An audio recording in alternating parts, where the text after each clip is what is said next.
അൽഹംദുലില്ലാ വസ്സലാത്തു വസ്സലാമു അലാ സ്വാഹിബിൽ മിറാജ് ലക്കൽ മുൽക്കു വഅലൈക തവക്കുൽ. ഇന്ന് സംസാരിക്കുന്നത് പശ്ചാത്താപം സ്വീകരിക്കാനുള്ള നല്ലൊരു ആത്മീയ ചികിത്സാ രീതിയെ സംബന്ധിച്ചാണ്. പാപങ്ങളെല്ലാം അള്ളാഹുവിനോട് ഏറ്റുപറഞ്ഞ് തൗബ ചെയ്യുമ്പോൾ ആ തൗബ അള്ളാഹു സ്വീകരിക്കണം. അതിനുള്ള നല്ലൊരു ആത്മീയ ടിപ്പിനെ കുറിച്ച് സാദത്തുദ്ദാറിൻ എന്ന ഗ്രന്ഥത്തിൻ്റെ രചയിതാവായ ഇമാം യൂസുഫ് നബ്ഹാനി റഹ്മത്തുള്ളാഹി അലൈഹി പറയുന്നുണ്ട്.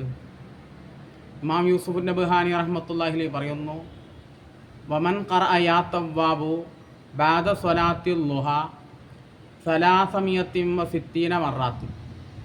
ഒരാൾ രാവിലെ ളുഹ എന്ന സുന്നത്ത് നിസ്കാരം നിസ്കരിച്ച് ആ ഇരിപ്പിലിരുന്നു കൊണ്ട് 360 വട്ടം അള്ളാഹുവിൻ്റെ നാമമായ യാ തവ്വാബ് എന്ന നാമത്തെ ചൊല്ലിക്കൊണ്ട് അള്ളാഹുവിനോട് പശ്ചാത്തപിച്ചാൽ ഖബ്ബലഹുർ റബ്ബു, ആ പശ്ചാത്താപം, ആ തൗബ അള്ളാഹു സ്വീകരിക്കുന്നതാണ്.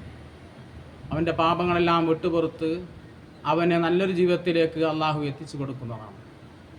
ഈസ്മിൻ്റെ ബറക്കത്ത് കൊണ്ട് അള്ളാഹു നമ്മിൽ നിന്ന് വന്നു എല്ലാ പാപങ്ങളും വിട്ടുപുറത്ത് മാപ്പാക്കി ഇരു ലോകത്തും വിജയിക്കുന്നവരിൽ നമ്മെ അവൻ ഉൾപ്പെടുത്തി അനുഗ്രഹിക്കട്ടെ.